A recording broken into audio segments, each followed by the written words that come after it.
আপনি কি জানেন মন্টেগু চেমস্ফোর্ড সংস্কার বিধি কবে চালু হয়েছিল? সারে জাহা সে আচ্ছা হিন্দুস্তান হামারা এটি কে রচনা করেন?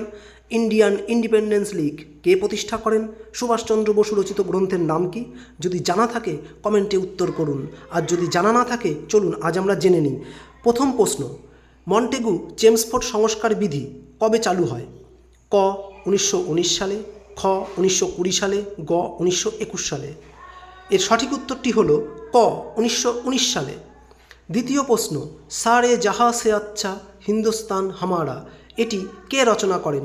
ক রহমত আলী, খ মোহাম্মদ ইকবাল, গ কাজী নজরুল ইসলাম। এর সঠিক উত্তরটি হলো খ মোহাম্মদ ইকবাল। তৃতীয় প্রশ্ন, ইন্ডিয়ান ইন্ডিপেন্ডেন্স লীগ কে প্রতিষ্ঠা করেন? ক ক্ষুদিরাম বসু, খ রাসবিহারী বসু, গ নেতাজি সুভাষচন্দ্র বসু। এর সঠিক উত্তরটি হলো খ রাসবিহারী বসু। চতুর্থ প্রশ্ন, সুভাষচন্দ্র বসু রচিত গ্রন্থের নাম কি? ক রক্তকরবী, খ দ্য ইন্ডিয়ান স্ট্রাগল, গ গুলামগিরি। এর সঠিক উত্তরটি হলো দ্য ইন্ডিয়ান স্ট্রাগল।